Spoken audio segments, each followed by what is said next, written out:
ध्यान में जब भी अच्छा लगे, शांति का, प्रीति का, मुक्ति का एहसास हो, आनंद की अनुभूति हो, तो कृपया करके उस पे सवाल खड़ा मत कीजिए, उसमें डूबिए, लौलीन होइए। हमारी आदत है हर चीज में प्रश्न खड़े करने की।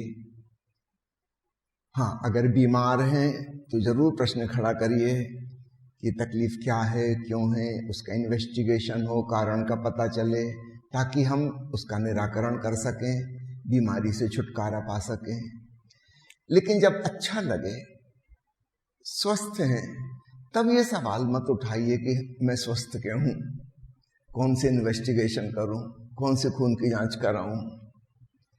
आप मुश्किल में पड़ जाएंगे, क्योंकि स्वास्थ्य का हमें मजा लेना है, स्वास्थ्य का विश्लेषण नहीं करना है। और यदि हम विश्लेषण करने लगे तो पक्का है कुछ गड़बड़ हो जाएगी।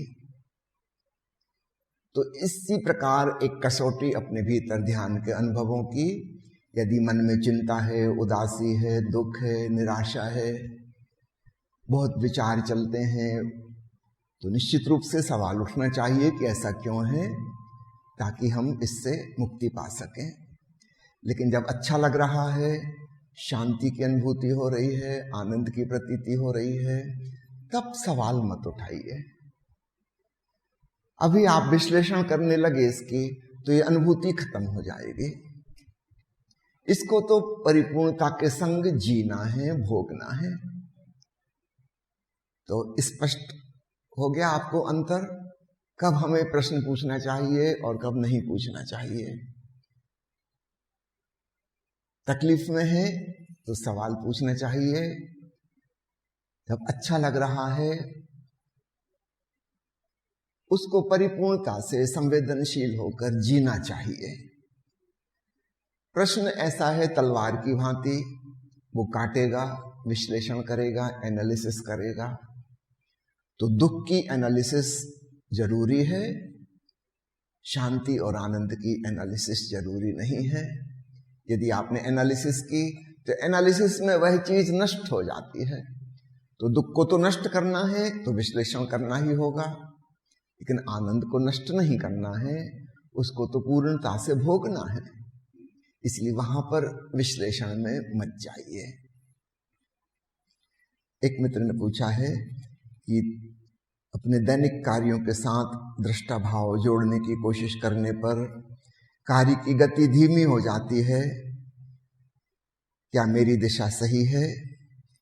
बिल्कुल सही है। जब आप दृष्टा भाव से कोई कार्य करेंगे, थोड़ी सी वॉल्यूम कम कीजिए। जब आप दृष्टा भाव से कोई कार्य करेंगे तो आपकी कुछ ऊर्जा स्वयं के प्रति लग गई। समझो पहले आप कोई एक्टिविटी कर रहे थे, पैदल चल रहे थे, तो 100% ऊर्जा पैदल चलने में लगी थी। जब आप दृष्टा भाव साधने लगे, समझो 25% ऊर्जा स्वयं के प्रति होश से भर गई। तो बहिर्मुखी ऊर्जा की मात्रा कम हो गई, 75% बची।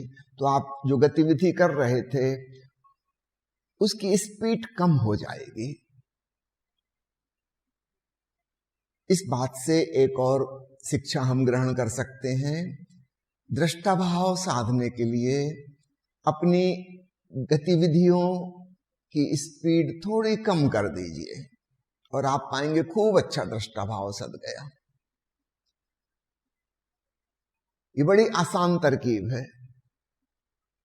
चाहे वो भोजन करना हो, चाहे स्नान करना हो, चाहे पैदल चलना हो कि बातचीत करना हो, आप थोड़ी सी स्पीड कम कर दीजिए जानबूझकर, तो आपके पास अतिरिक्त ऊर्जा बच रही है। ये जो एक्स्ट्रा एनर्जी है ये स्वयं के प्रति होश में डाइवर्ट हो जाएगी। आप इसको कभी भी करके देख सकते हैं, कोई भी छोटी छोटी चीजों में, और आप पाएंगे कि अद्भुत कला हाथ आ गई। कितनी सरल तरकीब, जो हम कर रहे हैं वही कर रहे हैं, थोड़ा सा धीमे, 10% धीमे, और आप पाएंगे काफी होश सद गया। तो दोनों बातें हैं।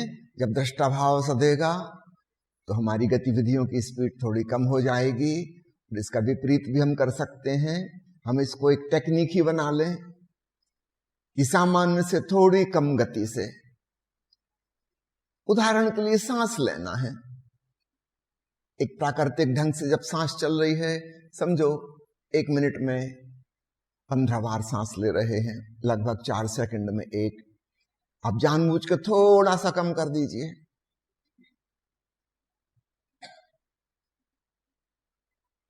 10 सांस 6 सेकंड में एक सांस, और आप पाएंगे कि काफी होश सध गया। आप कोई चीज पढ़ रहे थे, थोड़ी सी कम स्पीड कर दीजिए, 10% कम। 2 लाभ होंगे, दृष्टा भाव भी सध गया, और जो आप पढ़ रहे हैं वो खूब अच्छे से आप ग्रहण करेंगे।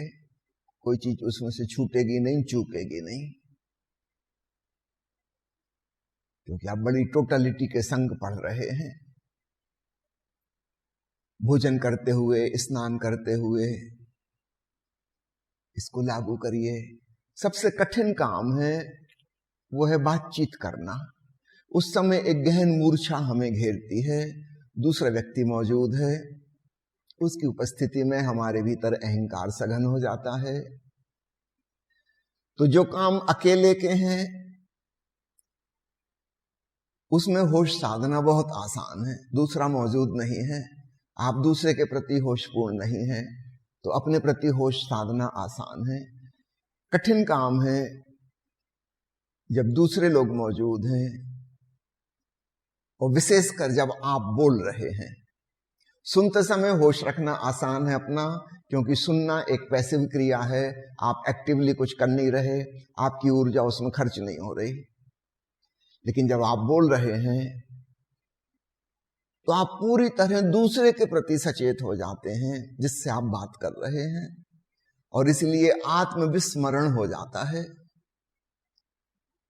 और आप गौर से देखिएगा, हमारे जीवन की अधिकांश कठिनाइयां, मुसीबतें, लड़ाई झगड़े, क्रोध, कलह बोलने से शुरू होते हैं, क्योंकि उस समय हम बिल्कुल अपने प्रति बेहोश हैं। हम वो कह जाएंगे जो नहीं कहना चाहिए था, वो कर जाएंगे जो नहीं करना चाहिए था।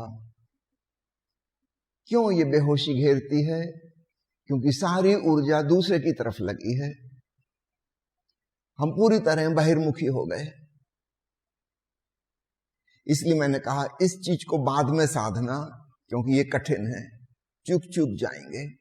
तो छोटी छोटी चीजें जिनमें आप अकेले हैं उसमें होश साधना बहुत आसान है।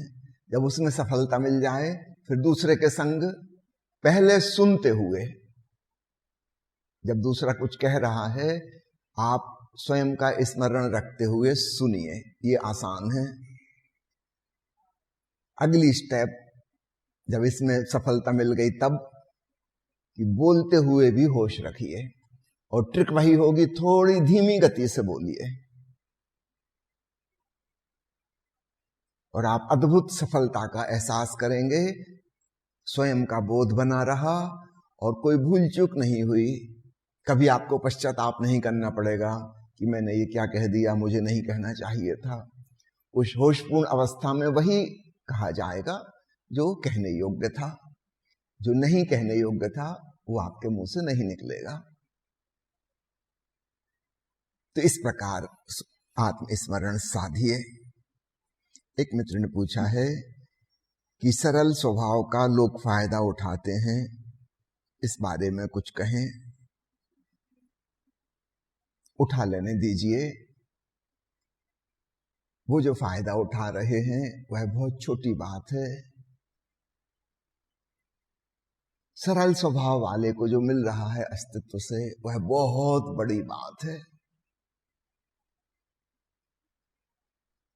कोई क्या हानि पहुंचाएगा? कुछ धन पैसे की हानि पहुंचा देगा, कोई सामान की हानि पहुंचा देगा, कोई झूठ बोल के कुछ धोखाधड़ी कर लेगा, ये कोई खास बात नहीं है। लेकिन सरल स्वभाव वाला व्यक्ति एक गहन जोड़ में है परमात्मा के संग, सारे अस्तित्व से उसे बहुत कुछ मूल्यवान मिल रहा है, वह ज्यादा महत्वपूर्ण है। याद रखिएगा, जो लोग चालाक हैं, बेईमान हैं, धोखाधड़ी करते हैं, झूठ बोलते हैं, हो सकता है वे जीवन में सफलता पालें, तथाकथित सफलता जिसे लोग कहते हैं, जिसका क्राइटेरिया और मापदंड बस एक ही है कि कितना धन कमा लिया, कितने ऊंचे पद पे पहुंच गए, किस राजनीतिक पद पर आसीन हो गए, कौन से मंत्री की, विधायक की, सांसद बन गए। लोग इसी से नापते हैं कि सफल हुए। आध्यात्मिक दृष्टि से ऐसे व्यक्ति बुरी तरह विफल हो जाते हैं, क्योंकि वे जिन टेक्निक्स का उपयोग कर रहे हैं, झूठ फरेब का, चालाकी का, बेईमानी का, धोखाधड़ी का, पाखंड का, मुखौटों का, ये सारी चीजें बाधा हैं अपने भीतर प्रवेश पाने में। अक्सर जो लोग दुनिया में सफल हो जाते हैं, वो अध्यात्म के जगत में बुरी तरह विफल हो जाते हैं। और जो लोग अध्यात्म में आराम से अंतर यात्रा कर लेते हैं, अपने जीवन के केंद्र तक पहुंच जाते हैं, अक्सर ये लोग बाहर के जीवन में सरल होंगे, दूसरे लोगों ने बुद्धू समझेंगे, उनके साथ बेईमानी करेंगे, उनको धोखा देंगे। यह बिल्कुल स्वाभाविक है, इसको स्वीकार कर लेना चाहिए। ऐसा ही सदा से होता आया है, अभी हो रहा है, आगे भी ऐसा ही होगा। ये जीवन के नियम हैं, इसमें हेर फेर नहीं हो सकती। अध्यात्म की छोड़िए, आप अन्य दिशाओं की सोचिए। कोई व्यक्ति सेंटिमेंटल है, भावुक किस्म का है, इमोशनल है, कवि हृदय है, ऐसा व्यक्ति भी अंतर्मुखी होता है। वो दिल से जीता है, दिमाग से नहीं जीता। निश्चित रूप से दुनिया की नजरों में वह बुद्धू है, नासमझ है। दुनिया की नजरों में वह असफल रहेगा, लेकिन किसी दूसरी दुनिया में वो बड़ी सफलता हासिल कर रहा है। वो जो काव्य रचना कर रहा है वह अद्भुत है। चाहे संसार उसे कोई मान्यता दे अथवा ना दे, उस काव्य रचना को करने में ही उसने आनंद प्राप्त कर लिया, उसका पुरस्कार उसके कर्म में ही मिल गया। इस दृष्टि से देखना। और जो आदमी झूठ और चालाकी में जी रहा है, उसका दंड उसे प्रतिपल मिल ही रहा है। वो केवल गुणाभाग, हिसाब किताब और बुद्धि के हिसाब से चल रहा है, और अपने ही हृदय से उसका नाता टूट गया। तो आत्मा तो दूर की बात है, अपने ही हृदय के तल पर भी वह नहीं पहुंच पाता। अपने घर परिवार, अपने मित्रजनों के बीच भी वह गुणाभाग ही लगाता है। हर चीज उसके लिए हिसाब किताब है, कितना लाभ होगा, क्या करने से क्या फायदा होगा। हार्दिकता जैसी कोई चीज है ही नहीं। बहुत बड़ा नुकसान वह उठा रहा है। बाहर की जो सफलता मिल रही है वो ये मुफ्त नहीं मिल रही है, वो अपने हृदय से टूट गया है और आत्मा से तो बहुत दूर हो गया। इसलिए महर्षि पतंजलि अपने योग शास्त्र में सबसे पहले कहते हैं यम, 5 प्रकार की बातें जो हमें नहीं करनी है। उन 5 चीजों में वो सब चीजें आ जाती हैं जिन्हें हम संसार में सफलता के उपाय जानते हैं। अष्टांगिक योग का पहला ही कदम। इस बात को खूब अच्छे से समझना, आपको निराश होने की कोई जरूरत नहीं। आप सरल हैं, सहज हैं, यह सौभाग्य की बात है। कोई फर्क नहीं पड़ता बाहर की जिंदगी में सफलता मिलेगी कि नहीं मिलेगी, भीतर बहुत बड़ी सफलता सुनिश्चित है। इस बात को देखें, फिर मन में कोई शिकायत भाव नहीं आएगा। एक मित्र ने पूछा है, मैं पूरा अनुभव नहीं पढ़ रहा हूं, इसके इन्होंने अंत में लिखा है कि सब अनुभव होते समय डर लगने लगता है, इससे बचने के लिए क्या करूं। देखिए, आपने जो अनुभव लिखे हैं वो तो बहुत अच्छे हैं, लेकिन अच्छे या बुरे का सवाल नहीं है, हम किसी भी नई चीज से डरते हैं। इस पॉइंट को समझना। कोई अनुभव अच्छा है या बुरा है ये एक अलग बात है। भय लगने का कारण उसका नया होना है, अपरिचित होना है। परिचित चीज से हम नहीं डरते, चाहे वो दुखद हो, खराब हो, कष्टदायी हो। कितने लोग मेरे पास आते हैं अपने वैवाहिक जीवन का रोना रोते हुए कि 20 साल हो गए लड़ते झगड़ते, एक दिन की चैन नहीं है, क्या करें। तलाक ले लो। वो तलाक नहीं लेंगे। 20 साल में इस दुख से वो खूब अच्छी तरह से परिचित हो गए हैं। अब तलाक के बाद एक नए प्रकार का जीवन शुरू होगा। नए से डर लगता है, समझिए आप, नए से डर लगता है, परिचित से डर नहीं लगता। अच्छे बुरे का सवाल नहीं है। मान लो एक आदमी राजनीति का चुनाव लड़ रहा है, एमएलए बनना चाहता है, और अचानक उसके घर पर एक उड़ंत स्त्री आए और उसमें से एलियंस निकले और वो उससे कहें कि हम मंगल ग्रह पे आपको ले चल रहे हैं, हमारे राष्ट्रपति की मृत्यु हो गई है और हमेशा हम आके एक आदमी को यहां से ले जाते हैं राष्ट्रपति बनाने के लिए, तो आपको लेने आए हैं। बताइए, क्या वो सज्जन जो एमएलए का चुनाव लड़ रहे थे एक छोटी सी पोस्ट के लिए, वो पूरे मंगल ग्रह के प्रेसिडेंट बन जाएंगे, वो क्या वो जाने तैयार होंगे? आप खुद सोचिए, आप उसकी जगह होते। आप मरे जा रहे थे छोटा सा चुनाव लड़ने के लिए, अब जाओ मंगल ग्रह पे, पूरे ग्रह के प्रेसिडेंट। नहीं जाएंगे वो। क्या उनको पता है कि मंगल ग्रह खराब है? नाम से तो ऐसा लगता है कि वहां सब कुछ मंगल होगा, शुभ होगा, और मंगल तो यहां हो रहा है धरती पे। जब देखो तब युद्ध, आतंकवाद। लेकिन वो सज्जन नहीं जाएंगे। वैसे 50 रोना रोते थे कि ये ठीक नहीं है, वो ठीक नहीं है, जिंदगी बेकार है, परमात्मा से शिकायत करते थे कैसी जिंदगी बनाई है। अब जाइए ना आप यहां से। नहीं जाएंगे। जो परिचित है उसको पकड़ना चाहते हैं, उसको नहीं छोड़ेंगे। तो भय का कारण अपरिचय है, अच्छा या बुरा नहीं है।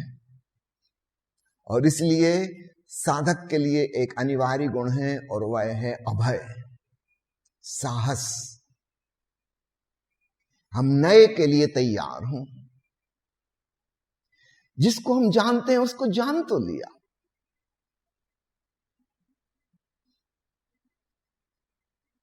अब नए के लिए हम तैयार हूं। ऐसा व्यक्ति मृत्यु तक में नहीं डरता।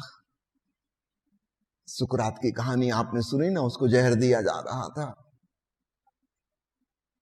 और उसको जल्दी पड़ी थी। जहर पीसने वाला जानबूझकर देर लगा रहा था कि ये सज्जन आदमी है, अच्छे इंसान है, कुछ मिनट और ज्यादा जी लें। और सुकरात बार बार आके पूछता कि बड़ी देर कर रहे हो, क्या नए नए हो जहर पीसने वाले? अपनी ड्यूटी ठीक से करनी चाहिए, जो आदेश आपको मिला है कोर्ट से। उसने कहा, अजीब आदमी हो तुम, मैं चाह रहा हूं आप थोड़ी देर और जीवित रह लें।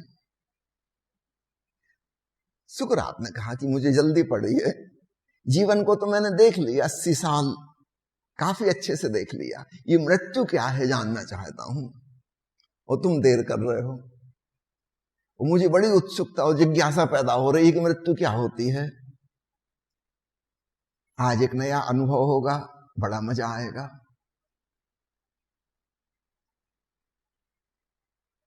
जो व्यक्ति अपरिचित के लिए राजी है, उसे जीवन में भी प्रतिपल मजा है, उसके लिए मृत्यु भी एक मजा है। और जो लोग डर डर के जी रहे हैं उनके लिए मृत्यु तो सजा है ही, यह जीवन भी एक सजा है, क्योंकि वो हमेशा पुराने को पकड़ के रखना चाहते हैं। वो जिंदगी की नदी लगातार बह रही है आगे, नए किनारों पर, नए तटों पर पहुंच जाती है, और हम पुराने किनारे को पकड़ कर रखना चाहते हैं और वो छूट जाता है, हमारी सारी कोशिश के बावजूद छूट जाता है। मैं आपसे विनती करता हूं, बिल्कुल रिलैक्स हो जाएं, जीवन की इस सरिता में बहना सीखें। जो अनुभव हो गए, छुट्टी। अब कुछ नया आने वाला है, स्वागत भाव से उसकी तैयारी।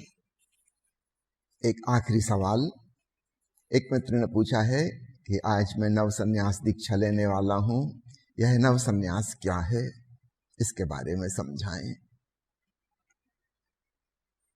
पुराने जमाने में जो संन्यास था उसका मतलब था रिनंशिएशन। ओशो जिसे संन्यास कह रहे हैं उसका मतलब है सेलिब्रेशन। लगभग एक दूसरे से बिल्कुल विपरीत हैं दोनों बातें। तो नाम मात्र वही है संन्यास, उससे धोखे में मत आना। पुराना सन्यासी जीवन का त्याग कर रहा था, तपस्या कर रहा था, अपने आप को कष्ट पहुंचा रहा था, हिंसक प्रवृत्ति का था। कोई अपने बूढ़े माता पिता को, छोटे छोटे बच्चों को छोड़ के चला गया, ये बड़ी हिंसक प्रवृत्ति का आदमी होना चाहिए। एक साधारण आदमी ऐसा नहीं कर सकता, ये बहुत ही दुष्ट किस्म का आदमी होना चाहिए, जिसे जरा दया ना आई कि बूढ़े माँ बाप पे क्या बीतेगी, छोटे छोटे बच्चों का क्या होगा। जिस पत्नी को अग्नि के साथ फेरे लगाकर कसम खा के लाया था कि सुख दुख में साथ निभाऊंगा, अचानक उसे छोड़ के चला। पुराने जो सन्यासी थे कोई भले मानुस नहीं थे, दूसरों को भी उन्होंने बहुत कष्ट पहुंचाया और स्वयं को भी बहुत कष्ट पहुंचाया। घर मकान शहर समाज छोड़ के जंगल में जाकर रहने लगे, अपने आप को भारी तकलीफें पहुंचाने लगे जानबूझकर। परिपीड़क और आत्मपीड़क दोनों प्रवृत्तियां उनमें थी। ये कोई सज्जन पुरुष नहीं थे। ओशो ने एक नई दृष्टि दी, संसार में समाज में जीते हुए, अपने सारे उत्तरदायित्व निभाते हुए, प्रेम पूर्वक आनंद पूर्वक यही हम ध्यान और भक्ति की साधना करना सीखें। संसार एक पाठशाला है, यहां नित नूतन हमारी परीक्षा होती है। परीक्षा भवन को कोई स्टूडेंट छोड़कर भाग जाए तो उसे क्या कहोगे? भगोड़ा, पलायनवादी। तो साधना में हम जो भी सीख रहे हैं, ज्यादा प्रेमपूर्ण होना, ज्यादा होशपूर्ण होना, उसकी परीक्षा कहां होगी? जंगल की गुफा में तो परीक्षा नहीं हो सकती। आप धोखे में आ जाओगे कि आप शांत हो गए। परीक्षा तो यहां होगी जहां रोज अशांत होने के मौके हैं। अब देखो आप शांत हो कि नहीं हो। तो संसार साधना का दुश्मन नहीं है बल्कि सहयोगी है। ओशो ने हमारी दृष्टि बिल्कुल बदल दी। होश और प्रेम साधना है तो निश्चित रूप से घर परिवार को छोड़ना प्रेमपूर्ण तो नहीं हो सकता। हमें अपनी जिम्मेवारियां और भी अच्छे से निभाना सीखना है। बोझ जैसी ढोते हुए नहीं, आनंद भाव से उत्सव मनाते हुए जिंदगी को जीना है। तो सारी दृष्टि बदल दी। और आज के युग में केवल इसी प्रकार का संन्यास बच सकता है जो कि स्वावलंबी हो, दूसरे के ऊपर निर्भर ना हो। भीख मांगने वाला संन्यास भविष्य में नहीं बच सकता। किसी जमाने में चीन में लाखों भिक्षु थे। माओ का तानाशाही युग आया, सारे भिक्षु समाप्त कर दिए गए, सारे बौद्ध मठों को तोड़ दिया गया या माओवादी पार्टी का दफ्तर बना दिया गया। तिब्बत जैसा मुल्क जिसने हजारों साल अध्यात्म की साधना में लगाए थे, तहस नहस कर दिया गया, सारी परंपरा खत्म कर दी गई। सोवियत रूस कट्टरवादी ईसाई देश था, हजारों मठ थे, लाखों साधु और नन साध्वियां वहां थी, सबको मौत के घाट उतार दिया गया।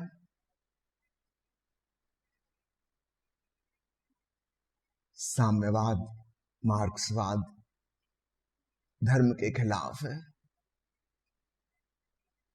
दुनिया के 2 बड़े बड़े देश से सन्यास गायब हो गया।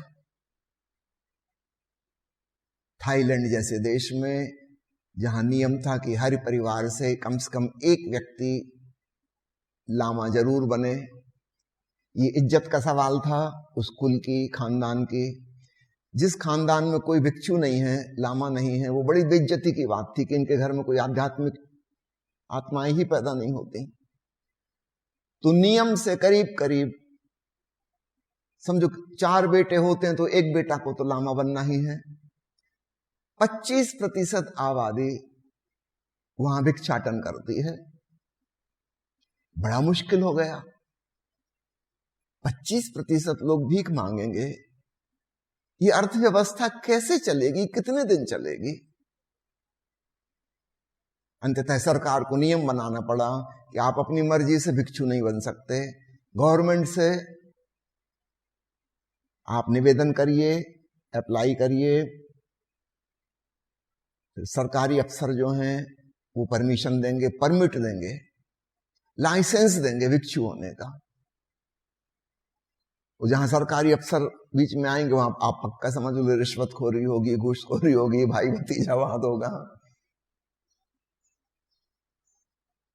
संन्यास लेने के लिए भी अगर सरकार के निर्णय पर निर्भर होना होगा, तब तो हम बुरी तरह गुलाम हो गए।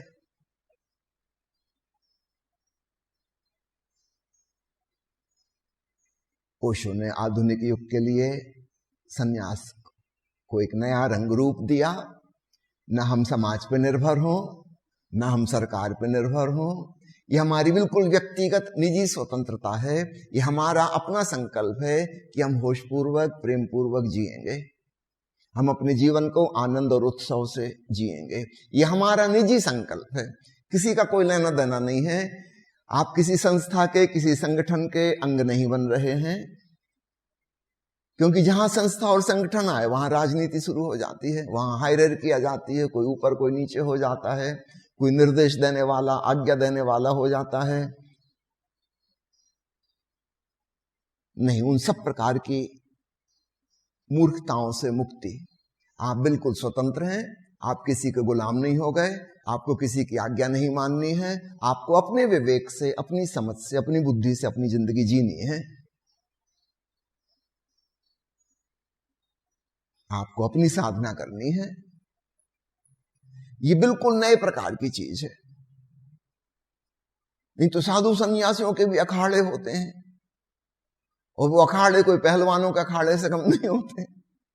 सब प्रकार की राजनीति, हायरार्की, सिस्टम, नियम कानून, ऐसा करना पड़ेगा, वैसा करना पड़ेगा, जरा सी आप अपनी बुद्धि से कुछ नहीं कर सकते, पूरी तरह गुलाम। इतना गुलाम तो साधारण गृहस्थ भी नहीं होता, वो भी अपनी मर्जी से कुछ कर सकता है।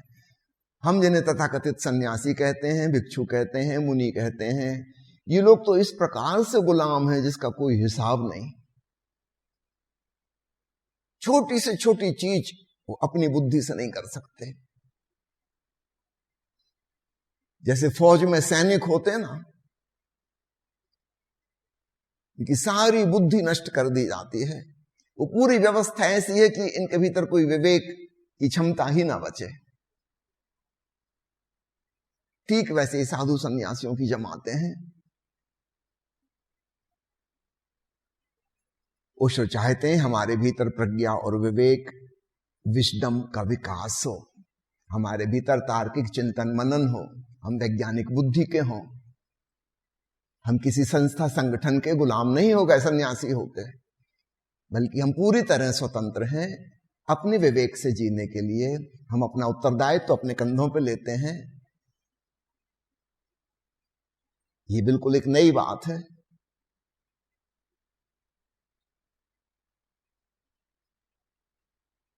त्याग तपस्या से इसका कोई भी लेना देना नहीं है।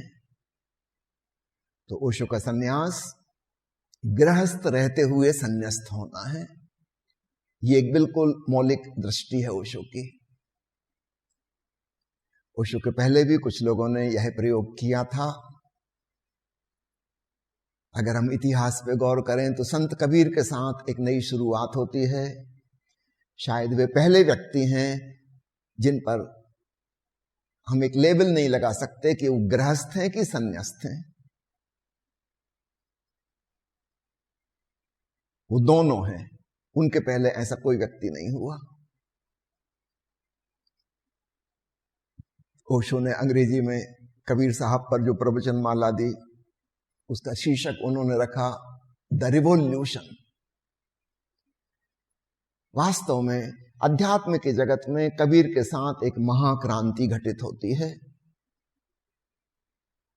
ये अपना काम धाम भी करते हैं, रोजी रोटी भी कमाते हैं, दुकान भी चलाते हैं और परम ज्ञान को भी प्राप्त कर लिए। कोई पूछने आ जाता है तो उसको उपदेश भी देते हैं। और किसी धर्म के नहीं है, न हिंदू है न मुसलमान है, जाति पाति का पता ही नहीं, माता पिता का ही पता नहीं। मैं तो कहता हूं ओशो का प्रथम नव सन्यासी वही है। उसके बाद गुरु नानक देव हुए, सिख परंपरा में और 9 गुरु साहिबान हुए, रामकृष्ण परमहंस हुए।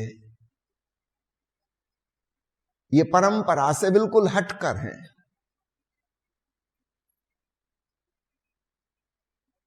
इन्होंने गृहस्थ जीवन का त्याग नहीं किया, अपनी जिम्मेवारी छोड़कर नहीं भागे।